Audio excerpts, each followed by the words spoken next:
जय जय शङ्कर हर हर शङ्कर जय जय शङ्कर हर हर शङ्कर जय जय शङ्कर हर हर शङ्कर जय जय शङ्कर हर हर குரு தெய்வத்தின் குரல் 5ஆம் பாகம். ஈசனும் ஆசானும் ஒருவரே போதும் எனில் அவர் ஈஸ்வரனா குருவா? இப்போது ஒரே ரூபத்தில் முழு பக்தியையும் செலுத்திவிட்டாலே போதும் என்கிற போது ஈஸ்வரன் தானே குரு, அதனால் ஈஸ்வரனிடமே அனன்ய பக்தி பண்ணிவிடுவோம் என்று இருக்கலாமா? அல்லது குரு என்பவர் சாக்ஷாத் ஈஸ்வரன் தானே, குரு சாக்ஷாத் பரம் பிரம்ம என்கிறோமே, அதனால் குருவிடமே பூரண பக்தியும் செலுத்தி விடுவோம் என்று இருக்கலாமா? இப்போது எடுத்துக்கொண்டிருக்கிற டாபிக் குருவாக இருப்பதால் குருவே ஈஸ்வரன் என்று அவர் ஒருத்தரிடமே முழு பக்தி விசுவாசமும் வைத்து சரணாகதி பண்ணிவிட வேண்டும் என்றுதான் சொல்லப் போகிறேன். மாறுபாட்டில் ருச்சியே மனித இயற்கை. மனுஷ்ய நேச்சர் எனக்கு தெரியாமல் இல்லை. சாதாரண மனுஷர்கள் என்றில்லை, பக்குவ ஸ்திதியில் ரொம்ப தூரம் முன்னேறியவர்களாக இருந்தால் கூட மனுஷ்ய ஸ்வபாவம் எப்படி இருக்கிறதென்றால் ஒன்றிலேயே எக்காலமும் முழு மனசையும் கொடுப்பதென்றால் முடிவதில்லை. எத்தனை நன்றாயிருந்தாலும் ஒன்றிடமே முழு ஈடுபாட்டை சதா காலமும் வைக்க முடிவதில்லை.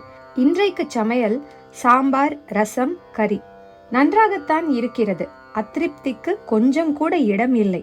ஆனால் நித்தியம் தினம்தோறும் இதே சமையல் என்றால் பிடிக்கிறதா? கறி காய்களை குழம்பு தானை மாற்ற தோன்றுகிறது. அப்புறம் இது எதுவுமே வேண்டாம், ஒரு நாள் சித்ரான்னங்களாக சாப்பிடலாம் என்று தோன்றுகிறது. வித்வான் எத்தனை நன்றாக பாடினாலும் அதே பாட்டு அதே ராகத்தை ஒவ்வொரு கச்சேரியிலும் பாடினால் அலுத்து போகிறது. எதில் எந்த துறையில் போனாலும் இப்படித்தான் பல தினசாக மாறுபாடாக வேண்டியிருக்கிறது.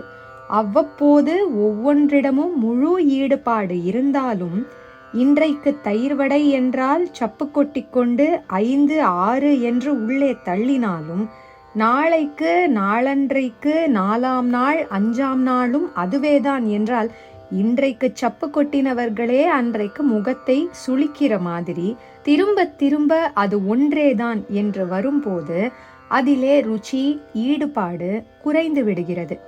இது தெரிந்துதான் நம்முடைய மதத்தில் இத்தனை சுவாமி, விதவிதமான ரூபம், விதவிதமான அலங்காரம், விதவிதமான வாகனம், அதற்கும் விதவிதமான பூஜா பத்ததி என்று வைத்திருக்கிறது. கோயிலுக்கு போகிறோம், பிள்ளையார் சந்நிதியில் நிற்கிறோம். அப்போதைக்கு ஒரு க்ஷணம் 2 க்ஷணம் மனசு குவிந்த மாதிரி தான் இருக்கிறது. அப்புறம் கையை காலை சொரிந்து கொள்கிறோம், மனசு பீத்து கொண்டு கிளம்பி விடுகிறது. அப்படியே எந்த குப்பை தொட்டிக்கு வேண்டுமானாலும் ஓடட்டும் என்று விட்டுவிடுவதா? அப்படி விட்டுவிடாமல் நல்லதிலேயே தெய்வ சம்பந்தமாகவே அந்த மனசை இழுத்தால் தானே தேவலை. எப்படி இழுப்பது? பாழும் மனசுக்கு இந்த விக்னேஸ்வர மூர்த்தி தொப்பையும் தொந்தியுமாக இத்தனை அழகாக உட்கார்ந்திருந்தும் கூட அவரிடமே தொடர்ச்சியாக ஒட்டி கொண்டிருக்க முடியவில்லையே. பரவாயில்லை அப்பா என்று இங்கேதான் நம் சமயாச்சார புருஷர்கள் ஆறுதல் தர வருகிறார்கள். மனசின் நேச்சர் அப்படித்தான் அப்பா, அதை கொஞ்சம் கொஞ்சமாகத்தான் திருத்தி நிலையாக ஒருமுகப்படுத்த முடியும் அப்பா. அதற்கு எதிலும் சேஞ்ச் வேண்டும், தெய்வ சம்பந்தமாகவும் கூட அப்படி வேண்டும். அதையும் தான் நம்முடைய மதம் தருகிறதே. விக்னேஸ்வரரிடம் ஈடுபாடு குறைகிறதா? அழாதே, இதோ சேஞ்சாக சுப்பிரமணியர் சந்நிதி, அப்புறம் இன்னும் பல சேஞ்ச்கள். அம்மன், சுவாமி, தட்சிணாமூர்த்தி, துர்கை, நடராஜா, மனுஷ்ய ரூபத்தில் வந்த 63 என்று எல்லாம் ஒன்று சேர்த்துத்தானே கோயில் என்று வைத்திருக்கிறோம். ஒவ்வொன்றிடமும் 1 க்ஷணம் 2 க்ஷணம் மனஸ் ஈடுபட்டு கும்பிட்டு விட்டு போயேன். மொத்தத்தில் ஒரு கணிசமான நாழி உன் மனசு தெய்வ சம்பந்தமாகவே ஈடுபட்டிருக்கும் என்கிறார்கள்.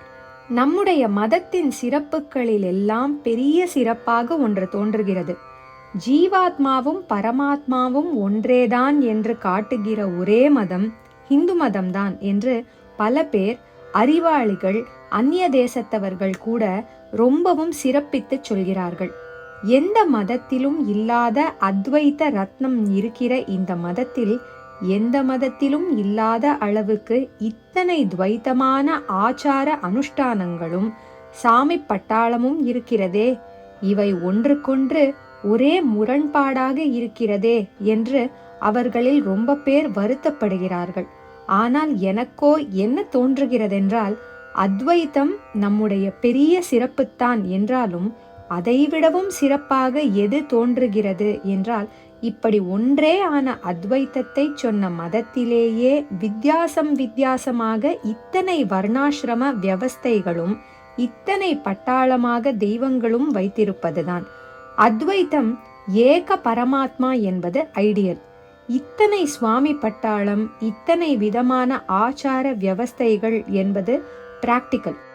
பிராக்டிக்கலில் ஆரம்பித்து கிரமேண, அதாவது படிப்படியாக முன்னேறினால்தான் ஐடியலுக்கு போய் சேர முடியும்.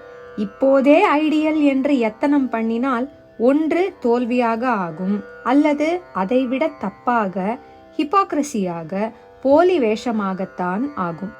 அத்வைத்தத்தை சொன்ன மதத்தில் இத்தனை துவைத்தத்துக்கு இடம் கொடுப்பதா என்று கொஞ்சம் கூட தயங்காமல் ஜனங்களின் மனப்பான்மையை நன்றாக புரிந்து கொண்டு அனுதாபத்துடன் பரம கருணையுடன் இத்தனை தர்மாச்சார பிரிவினைகளையும் சாமி பட்டாளத்தையும் இடம் கொடுத்து வைத்து கொண்டிருப்பதுதான் சிறப்புகளில் பெரிய சிறப்பு.